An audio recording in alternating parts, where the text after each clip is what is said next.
You know, they say that ghosts can haunt us at night. But for people in prison and for families waiting on the outside, the ghosts aren't supernatural. They're something very real. They're your past, they're your mistakes, your regrets, your failures. They just seem to follow you everywhere, stalking you in the shadows. But here's the truth: your past doesn't have to be the thing that defines your future.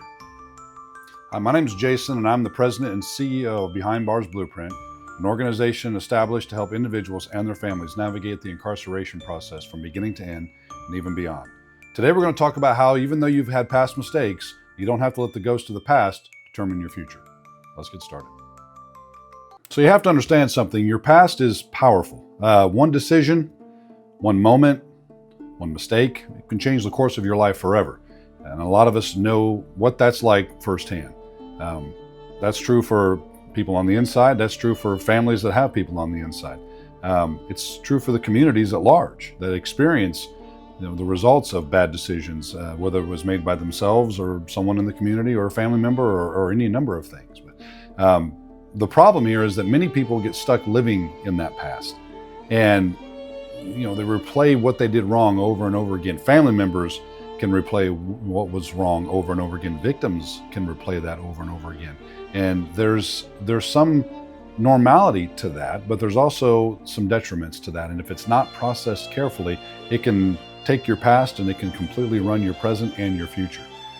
Those memories, they become like ghosts, right? They haunt every new choice. They steal every opportunity for growth. And living haunted keeps people locked up in a cell far after the cell doors have opened. Families can understand this all too well.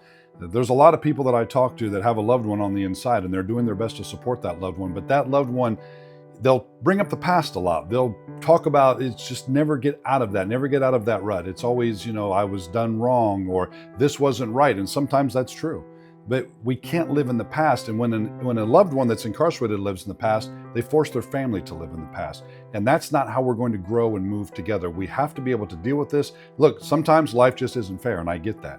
But you're going to have to learn how to move beyond that. And if you are on the inside and you are constantly talking about the past and bringing up guilt and shame with your family members, you need to stop that. If you're a family member on the outside and you've got someone on the inside doing that, you need to have a talk with them about that.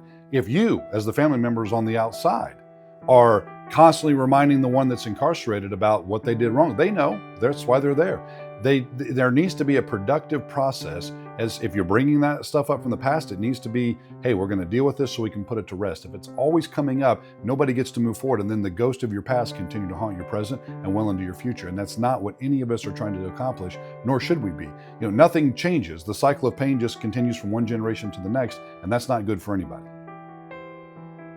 For correctional staff, they see the same thing too. They see the cycle of repeated failures day in and day out on a daily basis. They see people make the same mistakes over and over again. I know that they see the same people come and go, even in prisons, even in state and federal prisons.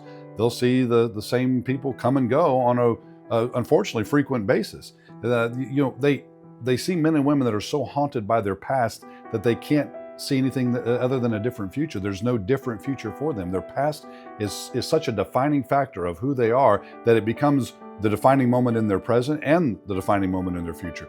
When inmates are stuck in the past, facilities get stuck too. Recidivism just keeps cycling through.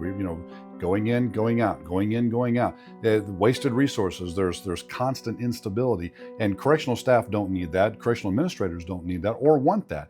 And if we can't get out of the past and start moving on, again, sometimes it's very horrific, and I understand that, more than most people. But you cannot live there. I always say there's a reason that your windshield's bigger than your rearview mirror, right? We have to continually figure out how are we going to press forward. That doesn't mean you ignore it, but how do we press forward as a correctional facility, as correctional staff? How do we help these guys push forward and get out of their past so they can actually say, hey, I do have a future. At least it doesn't have to be one that resembles my past. So how do you stop being haunted by your past? Because you don't erase it. You don't pretend it never happened. That doesn't fix anything, nor does it change anything. The truth is the truth. It did happen. So what do?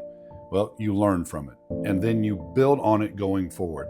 Taking responsibility without letting the shame take over is very important. Now, shame is also very important. I've got a quote that I have hanging on my wall over here by C.S. Lewis that's very impactful to me. And it says, there are things too hot to touch with your finger, but you could drink them. Shame is like that.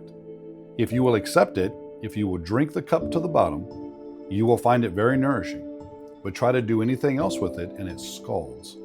What C.S. Lewis is trying to say by that is, let shame do its work. Let shame prompt you to different actions. Let shame make you aware of bad decisions, bad choices, bad behavior, and then let it elicit a new response in you. Let it create a new response in you, a new view of things, and a new future. And not only a new future, but even a new present. You can change things if you allow the shame to do its work. So recognize your past. It's the same thing. Recognize that your past is your past and there's nothing you're going to do to change it, but let it teach you. Let it show you a different path forward. That's why I created Behind Bars Blueprint. It's a beginning to end and even beyond program. It doesn't end. There's always room for improvement. There's always room to learn something. There's always room for growth. And a lot of programs, you start the program, you finish the program, and that's it, you're done. Not with Behind Bars Blueprint. With B3, what we do is it's continual. We're always growing. We're always meeting new people, new groups, learning new things about ourselves, about other people. So the growth is constant. It is continual. It's practical. It's start to finish, and it never truly ends. It's designed to work for everyone. It's, inmates who need purpose, families who need hope, correctional officials who need safer, more stable, facilities. It's all about that. It encompasses all of that. And that's what we're trying to accomplish here is don't take your past and let it define you. This program shows you, hey, take that past, learn from it, use it as ammunition, use it as fuel to drive yourself to a better future. So here's the truth. Your past, it's part of your story. It's never going to change, but it does not have to define your present, and it does not have to define your future. If you're incarcerated, the ghost of your past do not have to haunt you for the rest of your life. You can make changes, and that's what we have workbooks for that specifically focus on this. Changes that are real, changes that work, changes that have been proven to work over and over again with several inmates just like you, just like in the situation you're in. If you're a family member of an incarcerated loved one, we have workbooks for you. It shows you how to process this, step by step, systematically work through this with your incarcerated loved one so you both grow together instead of letting this overwhelm and consume you to where you lose all hope and you start repeating the cycle of guilt and shame and pain. There's a different way to do this, and the workbook shows you how to do that. Correctional staff, correctional officials, this whole program is designed to create safer facilities. It's designed to create more productive inmates. It's designed to create a more less engaging in a negative way environment with not only with the other inmates, but staff with inmates and even administrators with inmates. This is something that is very easily implemented. It is very easy to use. It's very self-explanatory because, again, the past can haunt us or it can teach us. And Behind Bars Blueprint was created just for this purpose. It's designed to take this because, again, you can't change your past. I always say your windshield is bigger than your rear view mirror for a reason, all right?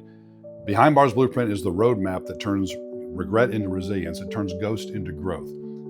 If this resonates with you, if this is something that speaks to you, that you have an interest in, check out the links below. I've got everything that you're going to need to know down below. Give us a like, a subscribe, share it with somebody that you think might benefit from this. Because, again, we all have a past, but it's what we do with our future that matters. Until next time, guys, keep the faith, stay strong.